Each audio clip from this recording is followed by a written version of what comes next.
welcome to Conscious Life and IGJ Talks.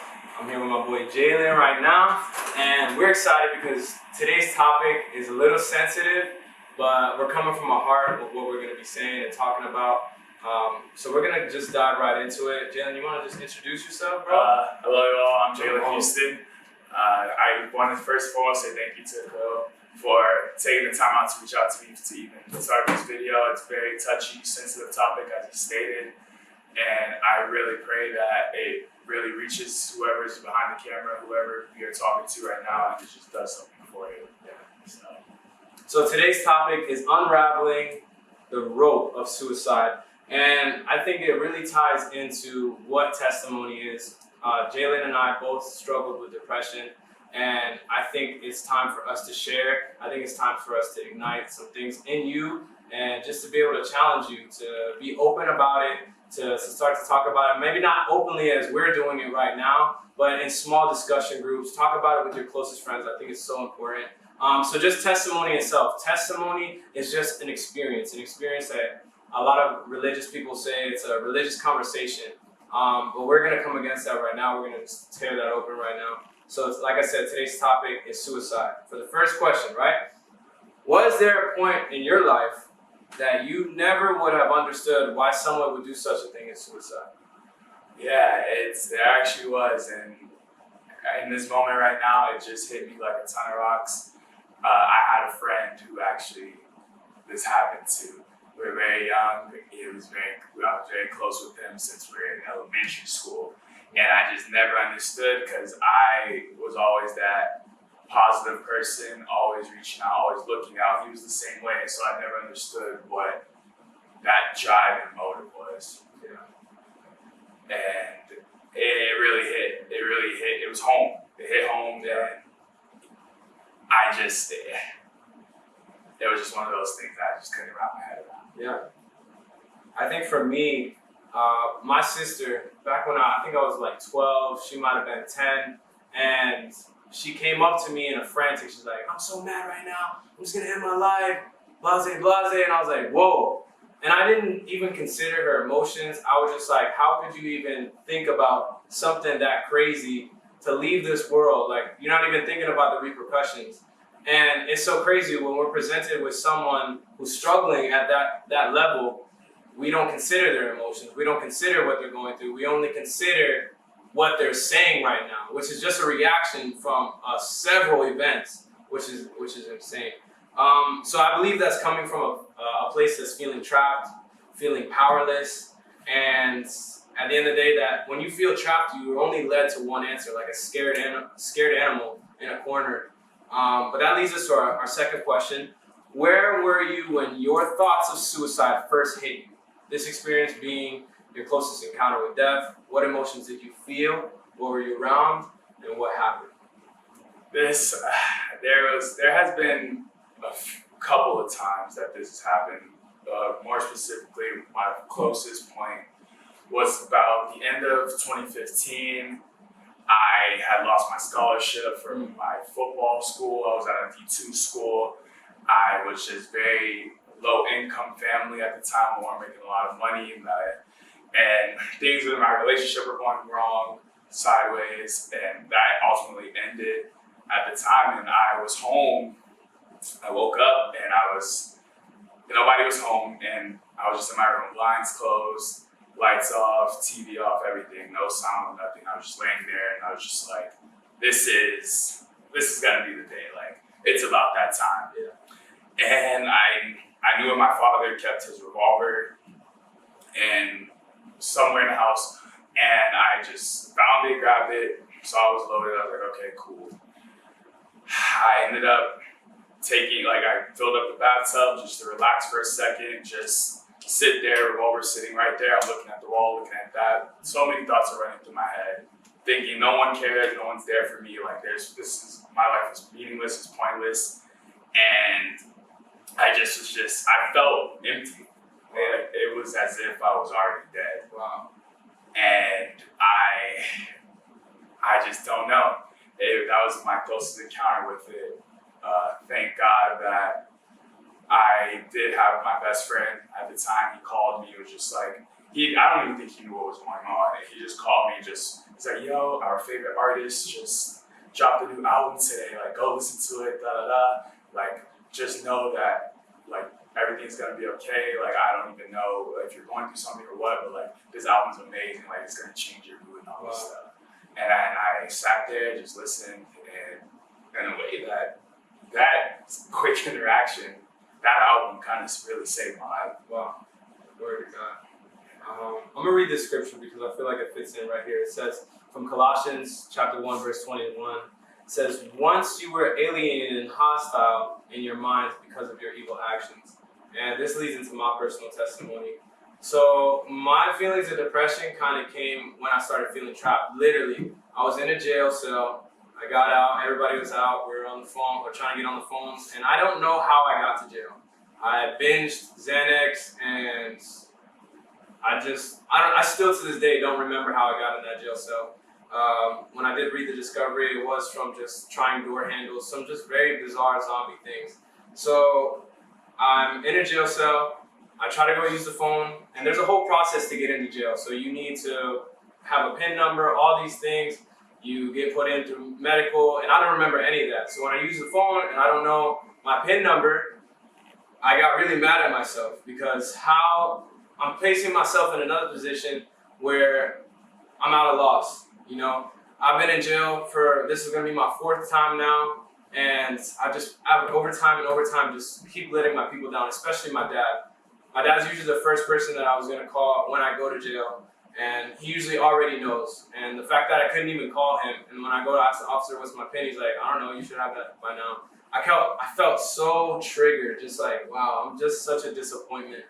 And so I go to my jail cell, I'm sitting there, and I remember specifically, like, not that I was talking to physical people, but I remember talking to myself, or listening to myself talk to me. There was 3 deities in the room talking to me. And they're saying how much of a disappointment you are. You really are not amounting to anything. Every word that you've been spoken is now void because you're really not doing anything. And I just kept receiving it and agreeing with what I was hearing. And then I just started getting creative in my room. I found the bed sheets. I tied it on the top of my bunk, and I just started twirling it around my neck, and I just rolled off. I kept rolling off. I was like, wow. I can't believe I had this in me. I kept trying. I kept fighting myself. Like, what am I doing? It was so spiritual. And I rolled off finally, and I woke up in a hospital bed. When I woke up, I was like, wow, this actually happened. I had no feeling in my tongue. The nurse kept asking me, what's the president, what date it is today?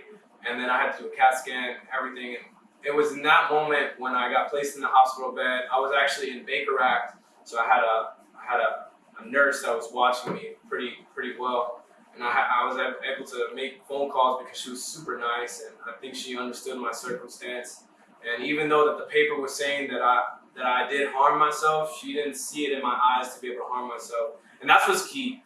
A lot of it's never noticeable. A lot of people will tell you that I was very joyful, very funny, and for me to just do that so quickly, to escape, to feel so trapped, it's very scary. And if you're even struggling with that right now, it's so important because in that moment, I tried to talk to people and I couldn't. So I felt disattached, and I was able to allow myself to speak death and negativity into my life.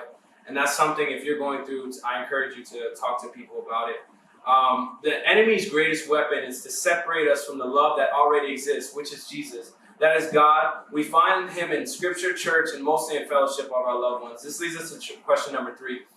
What would you tell someone right now who is struggling with depression and feels that they have no one who understands them or cares enough to listen? That's a very great question, very powerful, deep question. I would say to all of you that first and foremost, 2 words: you matter. You matter so much to this world. You are 1 in a billion who were able to be born out of your mother's womb and make it onto this earth. You're not here by accident. You are way more important than you think you are or you want to give yourself credit for. And there's way more people who care about you than you think or than you know until you reach out. And that's one of the biggest things. You matter more than anything. you are so valuable to this world and you have something to offer. Don't ever give up. Don't ever let yourself down. Don't ever discredit yourself. So good. So what I would say is just basically, at the end of the day, whatever you're feeling right now doesn't dictate who you are. Whatever you're going through right now doesn't define who you are. Your identity comes from the person that created you. And when it comes from that, we know that we try to figure things out. But the best way to figure out who we are and what we're designed to be is to simply ask the inventor who created us. And you'll start to see, the more you ask, the more you'll be placed around people who really truly care about you, who really truly want the best for you. And I believe in this moment right now, it's probably because you're scared to open up, scared to talk about things that are traumatizing you in your unconscious. So you don't even realize what it is, but the only way you can get through that is to start digging at it and to tear that up. So Jesus has the ultimate testimony, let's be honest. He died for us. He was on the cross on Calvary, took his whips and everything. So us sharing our testimony is only a sliver of what Jesus really did for us. That leads us to our fourth question. When talking to people, how important is it to use discernment, but to be open to share your testimony when given the opportunity? Before he goes on, I just want to give a disclaimer for any of you who are listening. What me and Jalen are doing is pretty bold and it's pretty open. And I believe that God is going to use it to help anyone who has the ability to listen. But this isn't for you to just be open. I mean, God willing, God will honor that. But it's not for everyone. But I do encourage you to use what God has given you through your testimony. He never wanted to harm you with it. But there's people around you that if you talk about it, I promise you healing will happen. That is a prophetic message. I believe it. So go ahead, brother. To answer your question, that was really great, by the way.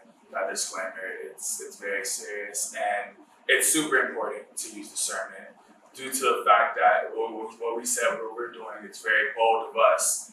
And like we were talking earlier for preparation in this video, it's a very touchy subject and it's very sensitive, and it's not a testimony for everyone.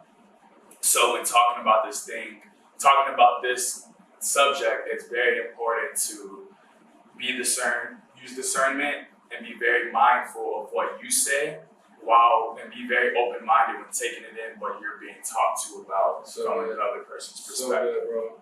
So yeah, it's highly pivotal. It's highly pivotal. That's so good. And I just want to leave you with this example on just sharing a testimony. I don't know if you're familiar with that. I encourage you to look up Michael Todd, Transformation Church.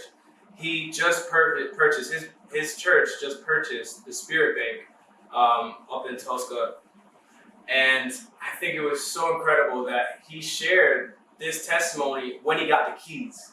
So he knew about this years prior, that God gave him the vision that he was going to have this Spirit Bank. But he didn't talk about it openly to his church because that was going to give hope. That would have been people to discourage him. There would have been so many things that he would have have to face if he didn't use discernment to know that I need to hold on to this until the ready time. And I promise you, God will give you a voice to encourage you when the ready time is. You'll think about it. You're going to be talking to a friend one day, and they'll be like, man, I'm struggling right now. I feel this way from my mom just talked to me in a certain way. And immediately in that moment, you're going to relate to that person. You have the chance either to share that person or just to counsel them. Be like, oh yeah, it's okay. But I promise you, healing happens when you share, because then relation happens.